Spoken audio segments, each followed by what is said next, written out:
Welcome to Pod of Orcas. I'm Justin Cox, and I'm here with Sea Doc Society board member Kevin Campion. As always, Kevin, how are you doing today? I'm doing really good today. I'm pretty stoked to talk about Jason Colby.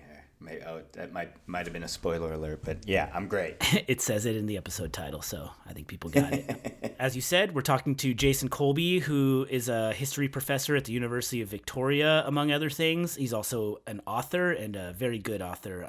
His most recent book, I believe, is Orca, How We Came to Know and Love the Ocean's Greatest Predator. And in this episode, we kind of follow human perception of orcas over time. And Kevin, what was like the kind of initial perception of orcas by, honestly, European white people that came to this area? They were just viewed as this sort of ruthless predator that, I think a lot of the perception really came out of like the whalers and people like observing orcas killing like these big, larger whales, blue whales or humpbacks or whatever, which is like a pretty violent act, and I think they just wrap that all up in your standard like, oh, I'm afraid of carnivores and afraid of predators that has persisted forever.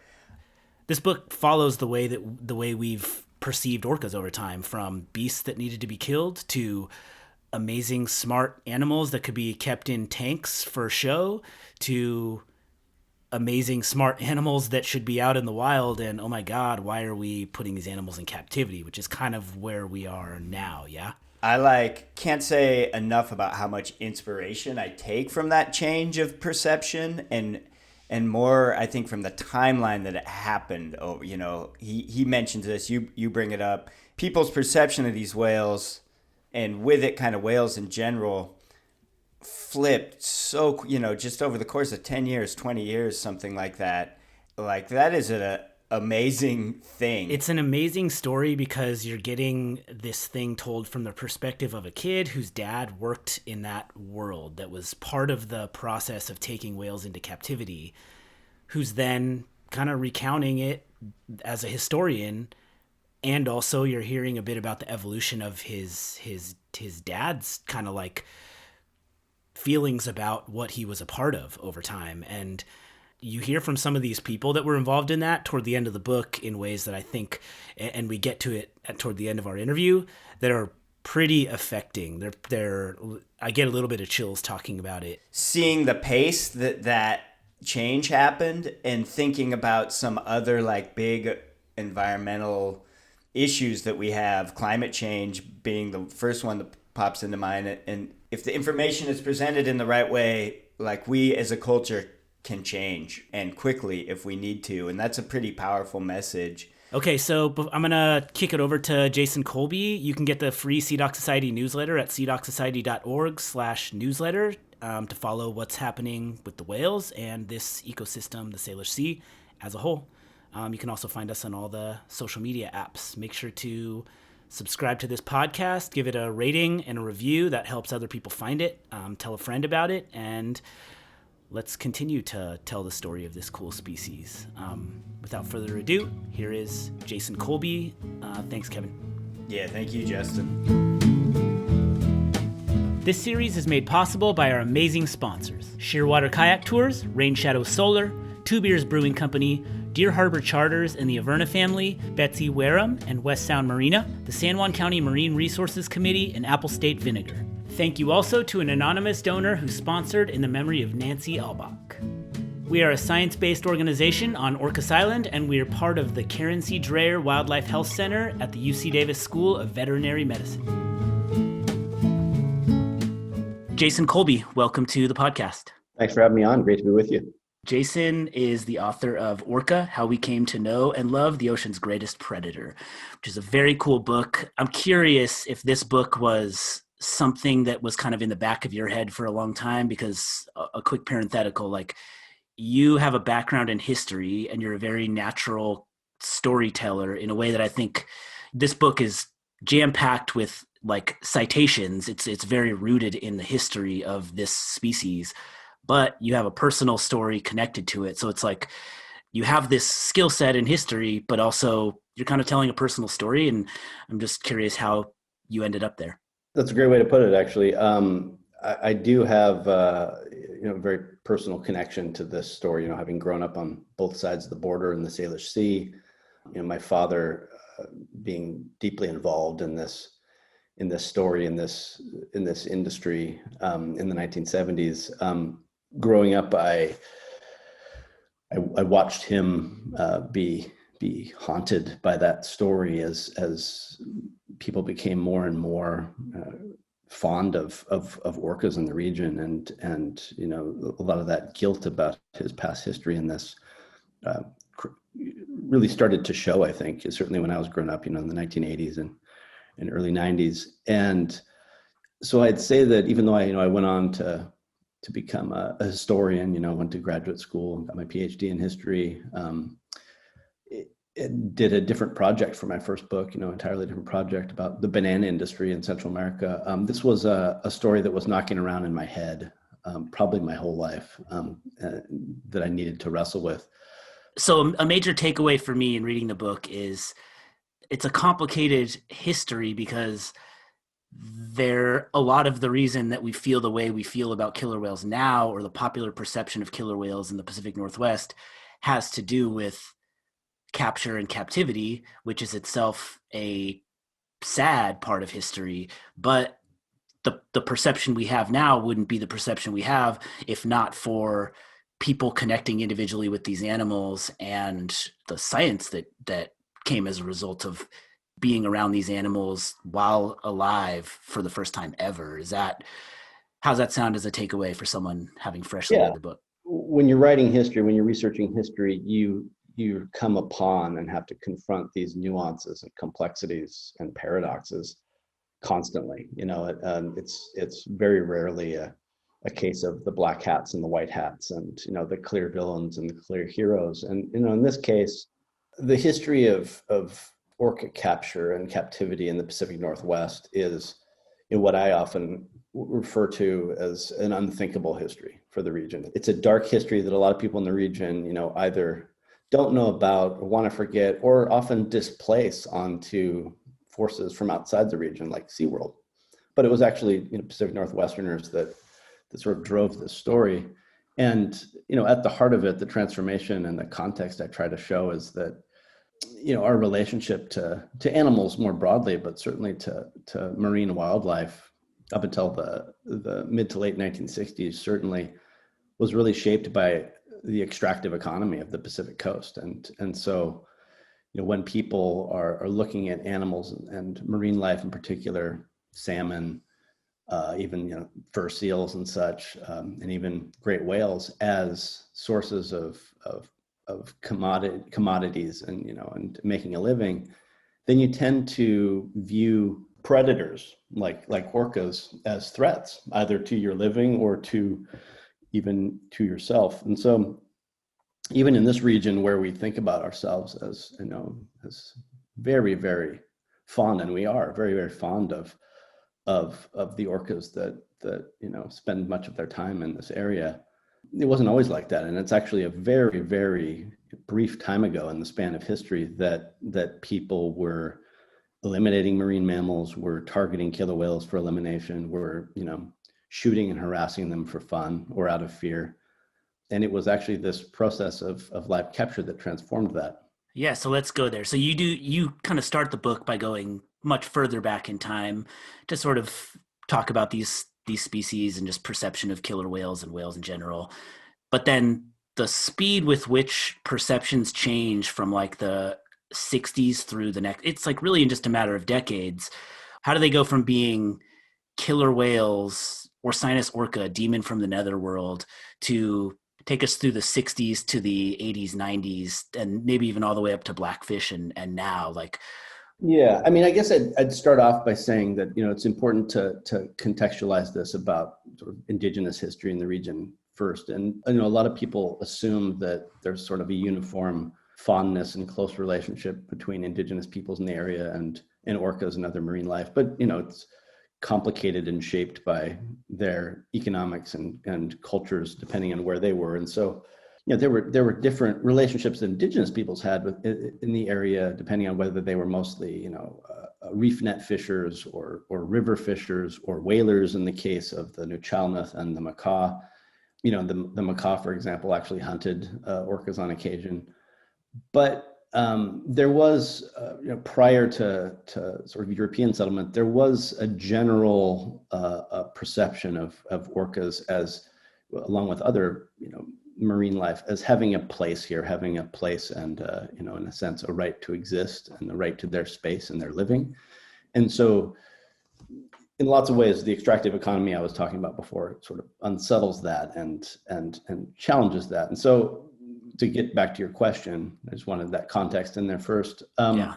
We do see a really rapid transformation, in the mid to late 1960s of going from, in this region, but also around the world, generally seeing orcas as indistinguishable black and white masses with terrifying teeth. And this was actually, the description of them and the floating assumptions about them were not just that they were mysterious and frightening, but in fact dangerous to people. There are stories never confirmed of them attacking people, in the wild.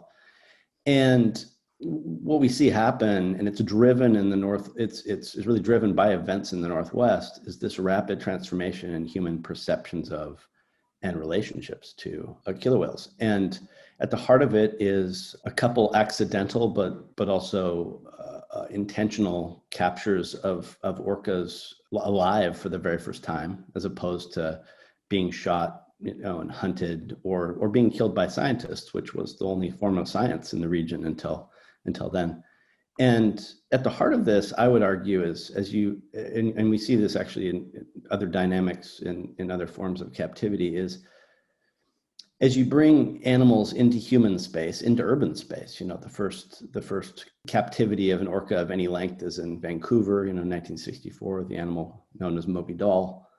And then the following year in Seattle, the Seattle Marine Aquarium brings another orca accidentally captured by fishermen in 1965, named Namu. And in these cases, what we see is the close interaction with an individual orca in a captive setting doesn't just show people that these are not kind of mindless killing machines that will attack people at a moment's notice and given any chance, but that these are individual creatures with their own personalities, their own quirks. And once you make that step from thinking about animals as indistinguishable and dangerous in the wild to individual and having a name and interacting with you on an individual basis, it's part of a breaking down, I would argue, of to a certain degree of the species divide. I mean, when you talk about Ted Griffin getting in the water with Namu off right there in Seattle, and a bunch of people seeing that, that's a flashpoint. That's a huge perception shift. It is, absolutely. I mean, that's, if you were to point to one moment in this story that is transformative for both popular views, cultural understandings of orcas, but also scientific perceptions as well, it is early September of 1965 when Ted Griffin, the owner of the Seattle Marine Aquarium, slips into the water with Namu, this large male orca captured in BC. And in contrast to the predictions of scientists, journalists, and others, Namu doesn't tear him limb from limb, but actually lets him swim around in the pool with him and eventually lets him brush him, touch him, and indeed even ride him. And these events are often framed in the present context by the criticism of the captivity industry, and understandably so. But at the time, it's really important to understand that the debate, when Ted Griffin slipped into the water with Namu, the debate was not between whale watching and whale catching. It was between whale catching and whale killing. And it's an entirely different framing or optic of a relationship with an orca than anyone had ever seen before. I mean, this is the first time that we know of that any human being had ever swam with and certainly touched and rode an orca. And it doesn't just make big news in the Northwest. I mean, Griffin goes on to write a very prominent article in National Geographic that's read by hundreds of thousands, maybe millions, entitled "Making Friends with a Killer Whale," that appears in 1966. And it's really the launching point for a lot of the young people that read that. A lot of them go on to become orca scientists later in life. Yeah, you talk about that. You put something so compelling into the head of a curious potential aspiring scientist, and you're gonna put some people on a path. And it sounds like that happened. It sounds like many scientists you talk to reference that article, right? Yeah, Ken Balcom is a great example. Ken Balcom, who runs the Center for Whale Research on San Juan Island, Yep. Cites that article. He was not a kid at the time, he was an adult, but he cites that as a sort of transformative a moment for him reading that. And then many others, John Ford, who goes on to be a specialist in orca acoustics, actually goes and sees Moby Doll in Vancouver when he's a 9-year-old. Paul Spong gets his start at the Vancouver Aquarium, working with captive orcas, and large numbers of US-based scientists actually get their first chance to see and interact with a live killer whale up close on the Seattle waterfront. And we take this for granted now, and I think a lot of people assume that in those days, scientists went out like they do now and observe wild whales, from a distance, and try to use a variety of methods, unobtrusive methods, to do their research. But in fact, most science until the mid to late 1960s was of the kill and dissect variety. Most whale scientists are working on whale stations, right, and actually killing and dissecting orcas even. So this is an entirely new way for scientists to perceive and interact with them as well. Yeah, I mean, you say that once a live whale was in captivity, that's the first time they can fully confirm the echolocation, way they communicate and everything, right? Yeah, I mean, there's a lot of, our textbooks about marine mammals, especially small cetaceans, are filled with research that was sparked, derived, and really launched from captivity. The confirmation of that bottlenose dolphins use echolocation was proved in captivity. Likewise with orcas, and first study of their diving physiology and such. And so much of what we actually know of the physiology of cetaceans, comes from these early captive studies. And that's not to say that research in captivity now has that same compelling case to be made, but rather this is making a historical point that this was transformative, not just for human perceptions of killer whales, but actually for scientific interactions with them. You bring a lot of this nuance and sort of like the way things were perceived, the way that someone like Ted Griffin hopping in the water with Namu at that time is much different than we would see it now. Are you able to have those conversations about captivity with people who are, I mean, obviously, like you just said, there are a lot of reasons to be anti-captivity. The whole perception has changed. You couldn't make the same case now. Do you find that people respond with an open mind to that nuanced perspective, historical perspective that you share in the book? Or yeah, I don't even know. I think you know what I'm kind of going for, but like, how has the response been from anti-captivity people to a book that paints in the shades of gray like this? Well, that we're living in a highly polarized time, right? When people tend to read a snippet or not even a blurb about something and judge it and decide whether it's 100% right or 100% wrong. Yep. I would say that for people that have actually read the book and have come to my talks, the response has been really wonderful because they understand what I'm doing and how I'm trying to help us understand this really iconic relationship we've developed with orcas, but also understand the complicated history and the shared responsibility we have toward the species and especially the populations in the Northwest that paid the price for our education. And so I think when people hear that, they understand it. There's definitely, I mean, you can look up, reviews of my book, and you can definitely see people who have decided that they hated the ideas that I'm pursuing and the sort of the questions I'm pursuing even before they open the book.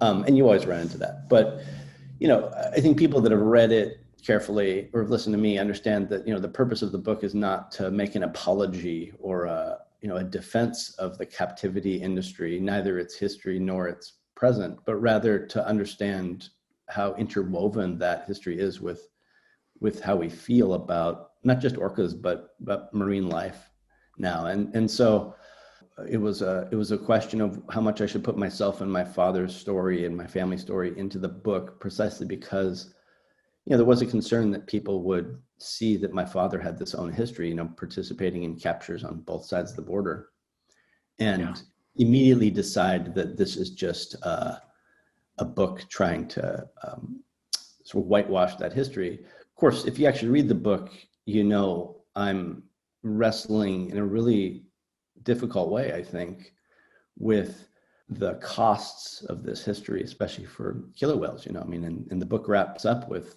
a bit of a requiem for my own family's role in the plight of southern resident killer whales. I wouldn't put that in if I was trying to celebrate the captivity industry. But I also don't think it helps anyone to villainize others, and certainly not to villainize those that came before us. And so it was my hope that people of different generations in the Northwest would read it and be able to understand one another a little bit better, as opposed to the sort of black and white villainization. It's history, right? And the purpose of history is to understand the past, to have a sense of what to do next, right? Or to look ahead. And sometimes that past is ugly, or that past is just complicated, but you have to have an accurate understanding of it to look ahead. And the undeniable truth is that captivity, this did happen. And you can't lie to yourself and say that we didn't learn things about killer whales from captivity. It doesn't, that doesn't need to be a defense of captivity, but it's just true. Certainly not a defense of captivity now, right? And I think that people often make that conflation that I never intended, which is, looking at the history of captivity and its transformative impact is not necessarily a case that it should continue in the way it did in the past into 2020, right? But I think that what you were just discussing there about the purpose of history is right on, and I often liken this, in an oversimplified way, sure, to going to a therapist, right? As an individual, and you can talk through your past, your own personal past, and failings and mistakes and scars, and wrestle with it and try to move forward as a better person, or you can avoid that. You can project, as many people often do, your mistakes and your angst and your guilt about those onto other people, and it's not the most positive path forward for you. And so as a society, and certainly I thought about this regionally to a great extent, the transnational region in the Salish Sea, I wanted people to wrestle with our own shared and broader and deeper regional responsibility for the crisis that southern resident orcas are facing, rather than displace and project it, as we often do, onto SeaWorld, onto the Miami Seaquarium, which holds the last southern resident killer whale in captivity, Lolita or Tokatai. I think it's really easy for people to sort of point to those distant institutions and say they're the problem, they're the reason why our southern resident killer whales are in danger of extinction. But really, in so many ways, it's us, right? And it's not just the capture industry and the damage it did, but the damage that we've done as consumers and residents of this area to this iconic population. I think you get to that in the epilogue of the book, that it's like the major threat now is not Sea Aquarium or SeaWorld, it's the people who live here. There are 100,000 people for every southern resident killer whale, and that just illustrates how complex the problem is, but it forces you to confront the question and forces you to confront the fact that there are a lot of, things happening at the same time here that make this a complicated situation. Hi, this is Bob Friel, producer of the Sea Doc Society's video series, Salish Sea Wild. Follow Sea Doc's Joe Gatos as he explores the wonders of the Salish Sea. Watch Joe shake hands with the world's biggest octopus and witness our wildest wildlife events. To see the show, just go to YouTube and search for Salish Sea Wild. Don't miss the episode where Dr. Joe makes a house call to check on the health of our beloved southern resident killer whales.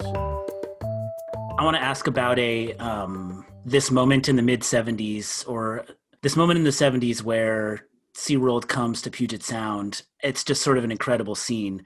What's kind of the backdrop of this I think it's basically what kind of puts an end to capture and captivity in the state. If you were making it up, this almost sounds hard to believe.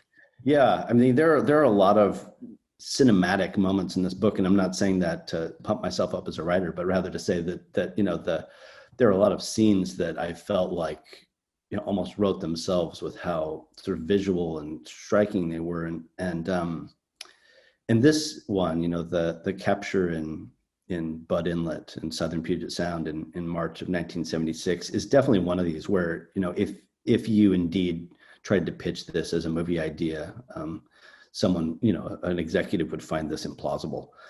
And it's really at the heart of it is the story of live capture. It had its high point in the late 60s and early 70s, especially in Puget Sound.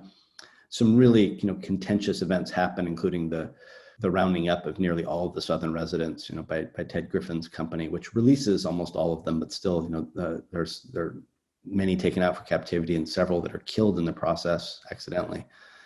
And Ted Griffin leaves the business in 1972. His partner, Don Goldsberry, also based in Seattle, takes over the Seattle Marine Aquarium, takes over its capture operation, NAMU Incorporated. And that, in the process of the mid 1970s, is taken over by SeaWorld, which is looking for a capture platform to be able to supply not just its San Diego franchise, but it's opened up a new franchise in Ohio as well. Yeah.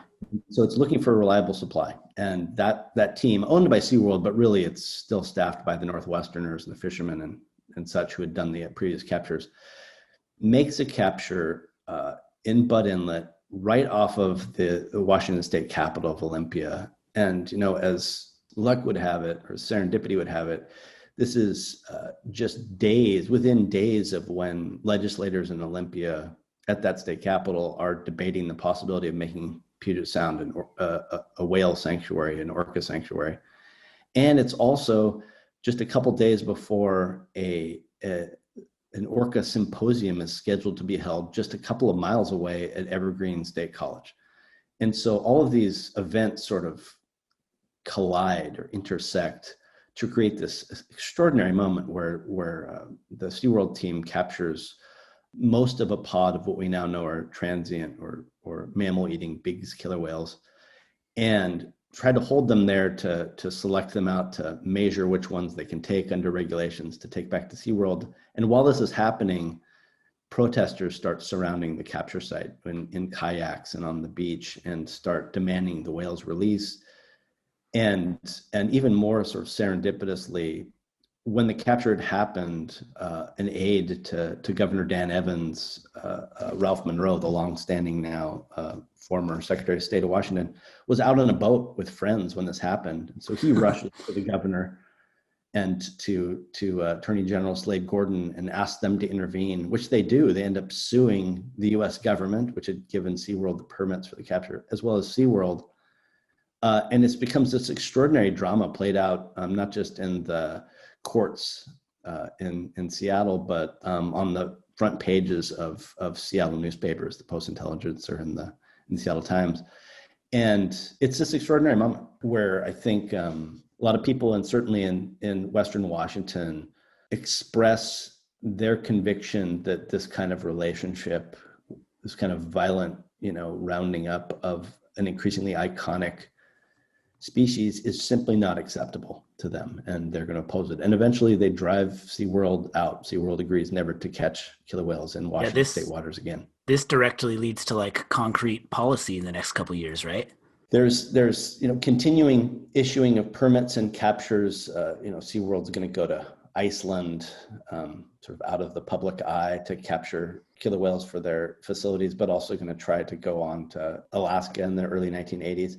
But it's actually that this sort of searing moment, this capture in Bud Inlet, right next to Olympia, that galvanizes a lot of activists, and among them Ralph Monroe, who then intervene and try to stop SeaWorld wherever it goes. And so It galvanizes activists, and it also makes government regulators, increasingly more leery of issuing these kind of capture permits. Especially, I should emphasize, capture permits where facilities like SeaWorld could collect wildlife within public view. I mean, I think that's one of the huge transformative aspects of this, is that these captures were happening in the Salish Sea, in the view of the public, and they were spectacles of violence in the eyes of many people.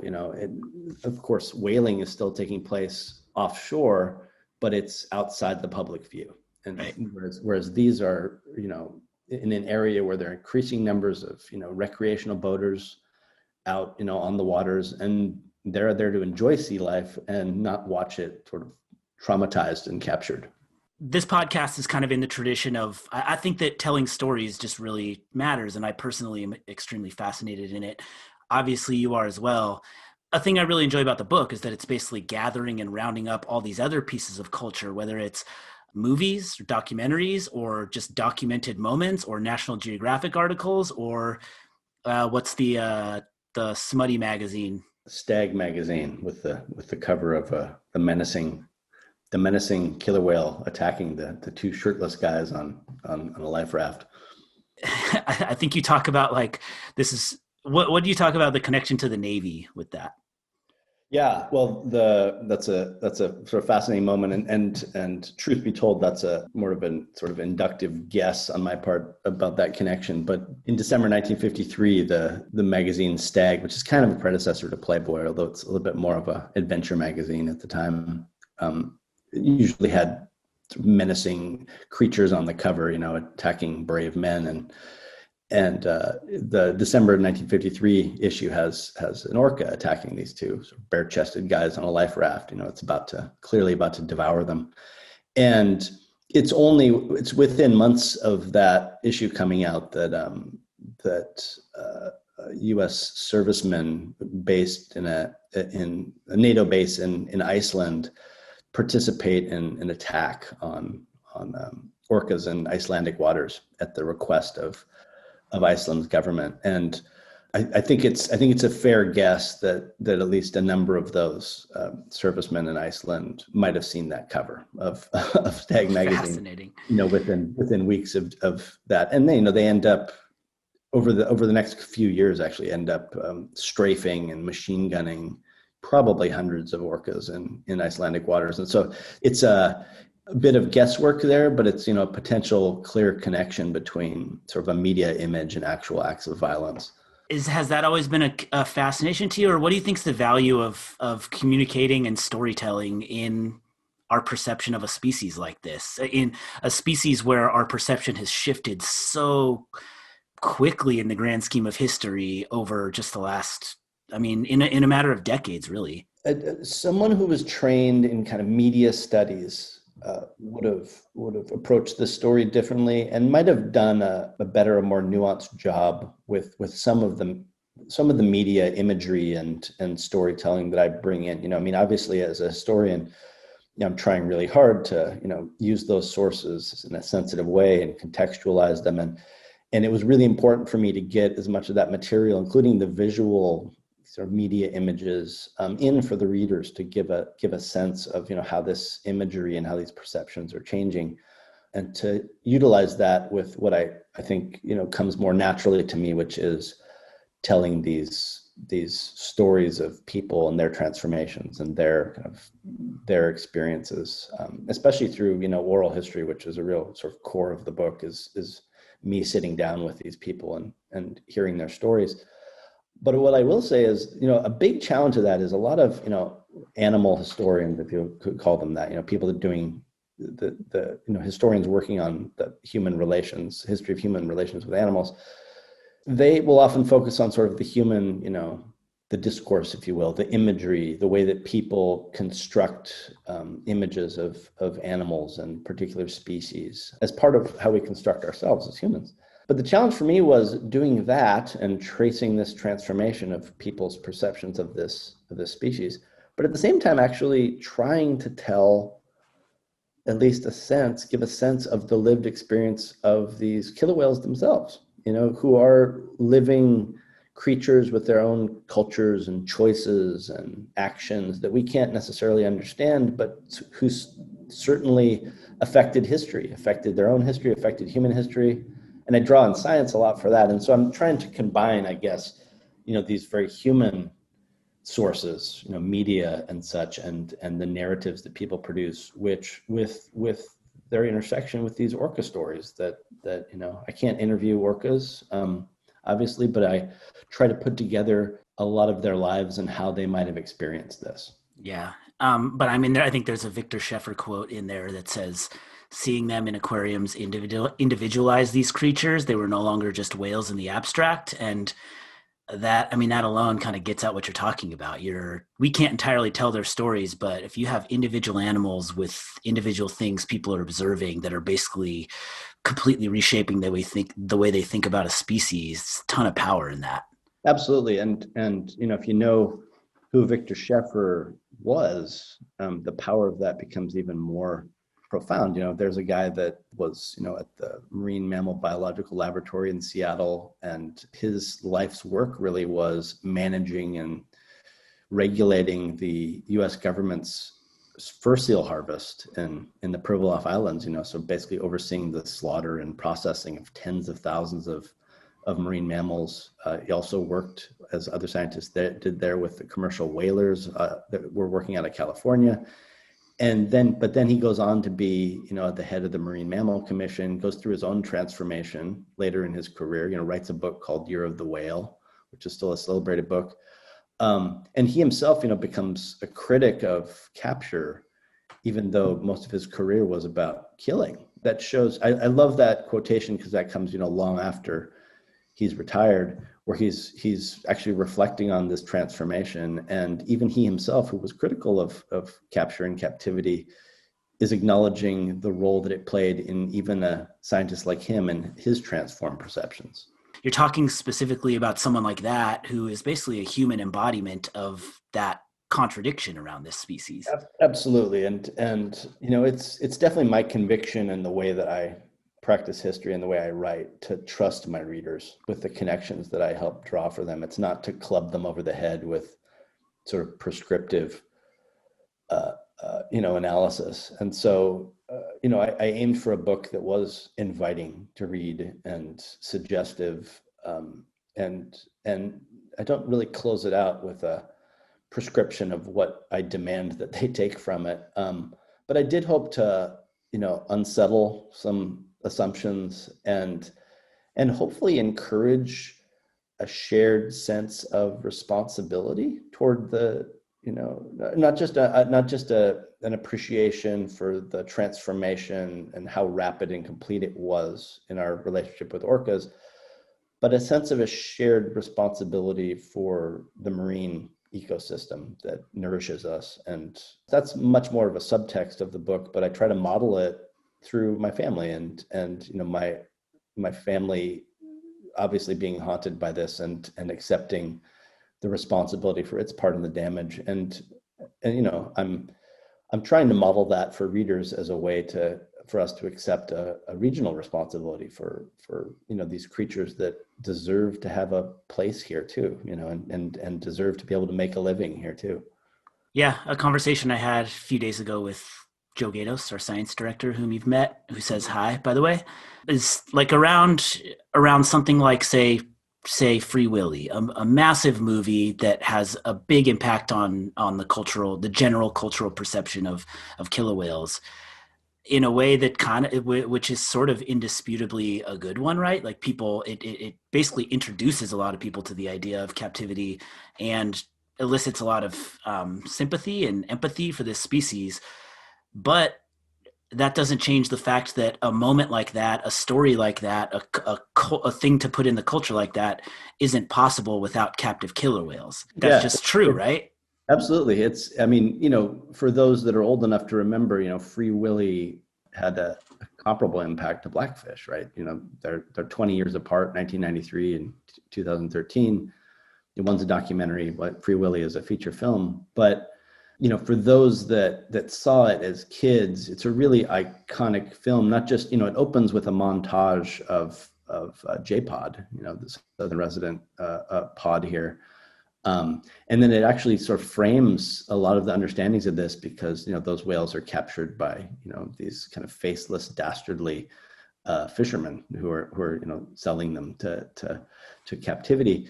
But the story itself, the kind of core story about this troubled teen who has this personal transformation and redemption through this close relationship with this orca. I mean, the paradox of the film is that's not possible without captivity, and that's not to celebrate captivity. It's just to say that even a film that's on the face of it heavily critical of captivity and ends with the improbable sort of leap to freedom that Willy has, even that is not possible without captivity. And the production of the film wasn't possible without captivity. Of course, it's done in mostly in Mexico, at a captive facility.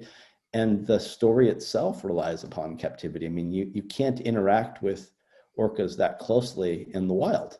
And what I find interesting about that is, it's art imitating life, in the sense that, that's not unlike the transformations we see with Paul Spong and Bob Hunter, whose close interactions with Scanna, who was a southern resident killer whale in the Vancouver Aquarium, proved so personally transformative to them that they become, the shock troops in the anti-whaling campaign, especially against the Soviet Union.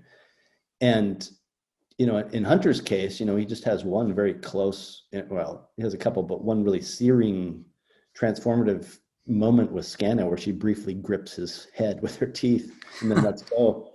And he describes that as, he writes about it as that's his moment of transformation. And it's hard to imagine those two becoming the kind of messiahs of the anti-whaling movement that they become, and including leading the way toward the moratorium in the 1980s, without having that close encounter with Scanna. And I think that's something that historians can do well, which is trace these personal stories and make these connections and wrestle with these questions of contingency, and because I think a lot of people, when they look at history, assume that what happened was inevitable. And so we just need to figure out why what was inevitable happened.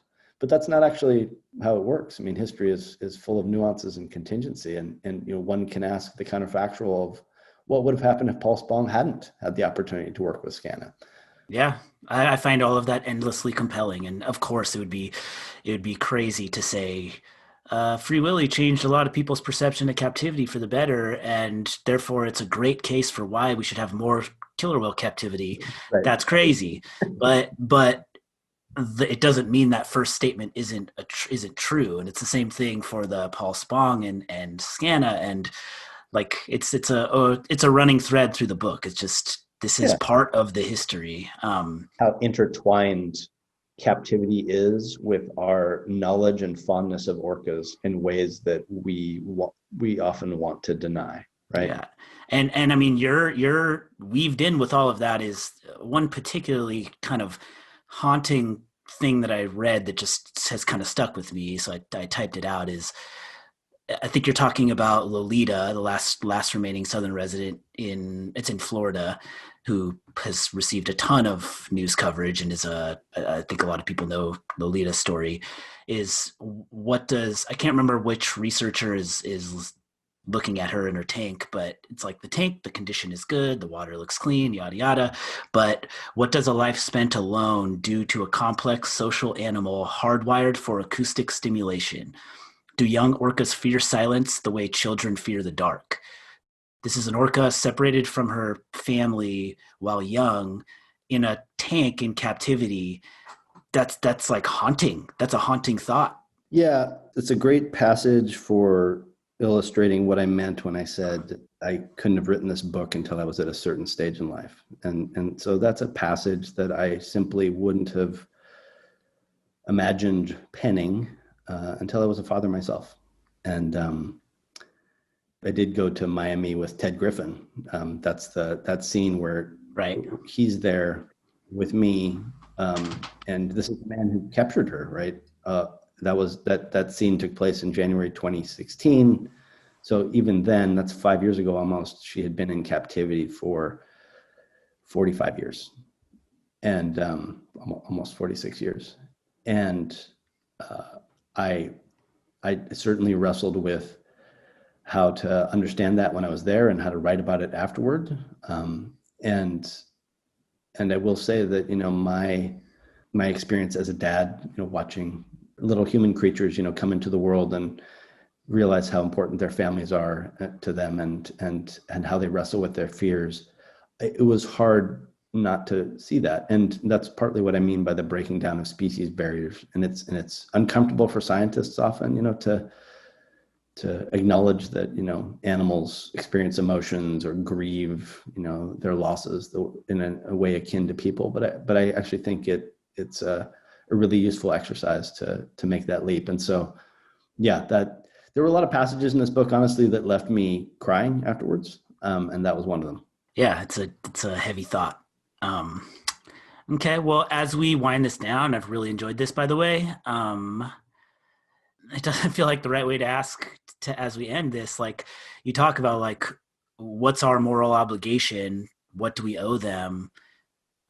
Because like you said, the population, I mean, who knows after a coronavirus pandemic, what's going to happen with the populations of these massive city centers, but the our human population in this area continues to rise. The chapter in our narrative with southern resident killer whales is now we have in the low 70s, generally trending downward over the last 20 years with, as we're covering in this podcast series, kind of threats coming at them from all directions. What's your, where do you land on moral obligation of people living in this area, or sort of just an individual human being listening to this podcast or reading your book, like going about their life? It's a big question, but I have hopefully a way to answer that, quickly.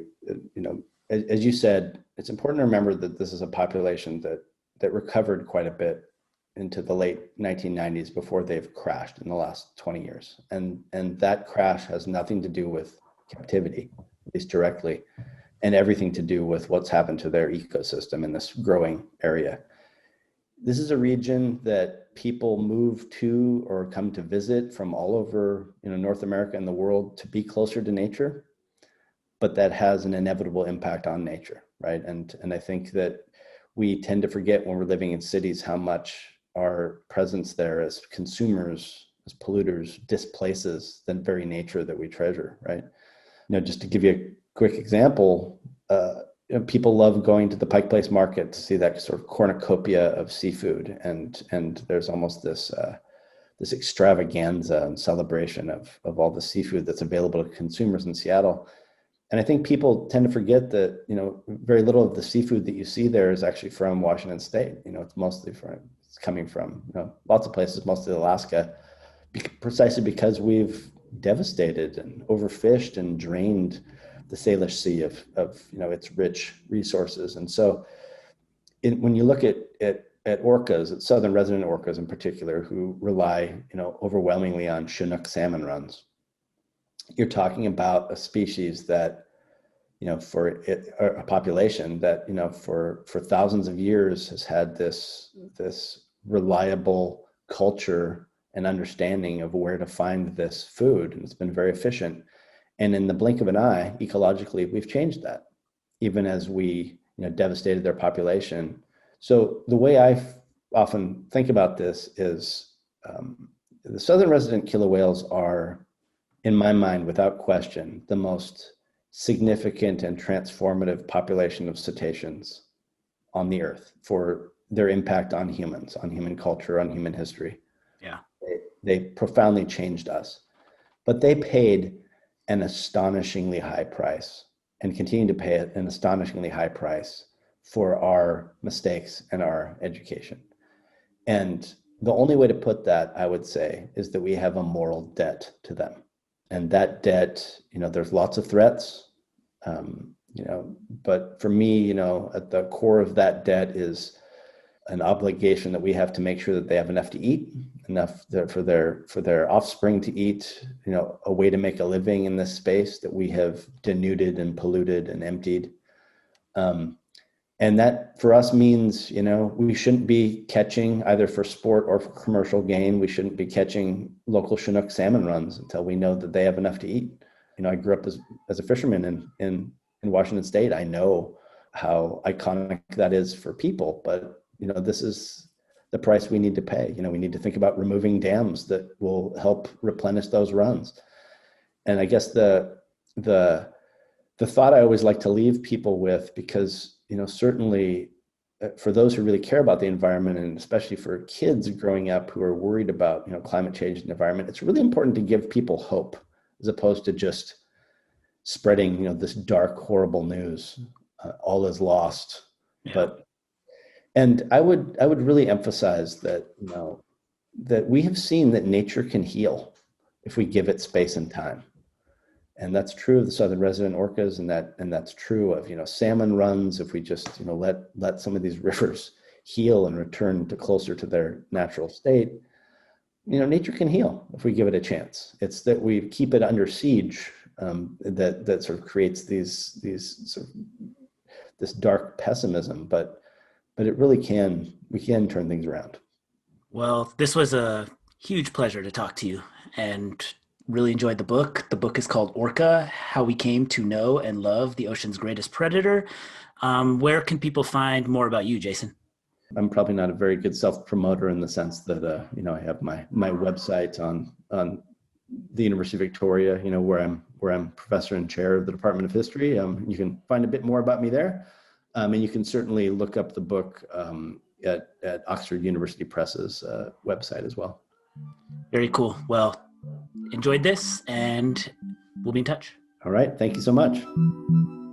Visit cdocsociety.org to get our newsletter or to support marine science in the Salish Sea. We have a ton going on this spring, so definitely follow along there and on social media so that you don't miss out on any of it. Our logo was created by float.org, and all music was created by Poddington Bear. Thank you.